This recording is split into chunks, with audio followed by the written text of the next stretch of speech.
Straw அலைகள். Hi குட்டீஸ், நீங்க கடல்ல தானே அலைகள் பார்த்திருக்கீங்க. இப்போ நம்ம ஸ்ட்ரா அலைகளை பார்க்க போறோம். இது ஒரு அழகான அறிவியல் மாதிரி. இந்த மாதிரியை உருவாக்க நமக்கு 90 ஸ்ட்ராக்களும் அப்புறம் ஒரு இன்சுலேஷன் டேப்பும் இருந்தா போதும். டேப்போட ஒற்றை பகுதி மேல் பக்கமா இருக்கிற மாதிரி 3 மீட்டர் நீளத்துக்கு தரையில வச்சுக்குவோம். ஸ்ட்ராவோட நடுப்பகுதியை குறிச்சிட்டு ஒவ்வொரு 2 சென்டிமீட்டர் இடைவெளியிலையும் ஸ்ட்ராவை நாம வரிசையா ஒட்டணும்.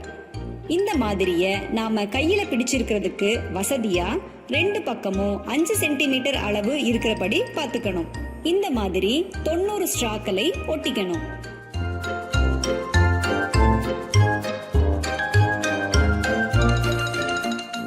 இப்போ இந்த டேப்பை அப்படியே வளைச்சு ஒட்டப்பட்ட ஸ்ட்ராக்களோட மேல் பகுதியில கடைசி வரைக்கும் கொண்டுட்டு போகணும்.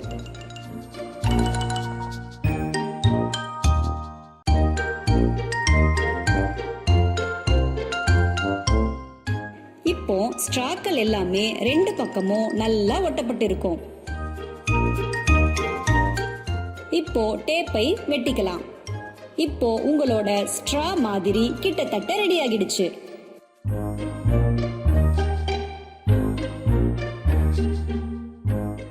இந்த பொண்ணு இந்த மாதிரிய கையில வச்சிருக்கிறத நீங்க பார்க்கலாம். உங்க நண்பர்கிட்ட ஒரு முனைய கொடுத்துட்டு மறுமுனைய நீங்க புடிச்சுக்கோங்க. மாதிரியின் ஒரு முனையில லேசா தட்டுனீங்கன்னா அலைகள் அப்படியே மறுமுனை வரைக்கும் போயிட்டு அப்படியே திரும்பவும் வந்துடும். இரு முனைகளையும் டைட்டா பிடிச்சீங்கன்னா அலைகள் வேகமாகவும், லூசா பிடிச்சீங்கன்னா மெதுவாகவும் அவைகள் போறத பார்க்கலாம். இப்போ ஸ்ட்ராவோட 2 முனைகளையும் நாம முறுக்கும் போது கொஞ்சம் கொஞ்சமா அகடு, முகடு மற்றும் அலைநீளம் உருவாவதையும் நம்மளால பார்க்க முடியும். இந்த அலைநீளம் தான் அதிர்வெண்ணை தீர்மானிக்குது. ஒரு முனையில தட்டும் போது ஆற்றலானது பயணிச்சு மறுமுனையில இருந்து மீண்டும் திரும்பி வர்றத நாம பார்க்கலாம். இந்த மாதிரியில ஆற்றலானது கடத்தப்படுது.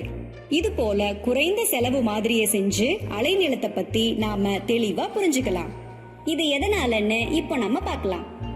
ஒரு அலையின் பண்புகளான அலைநீளம், அதிர்வெண், அகடு, முகடு, வீச்சு போன்றவைகளை இந்த ஸ்ட்ரா அலைகள் மூலமாக கற்றுக்கொள்ளலாம்.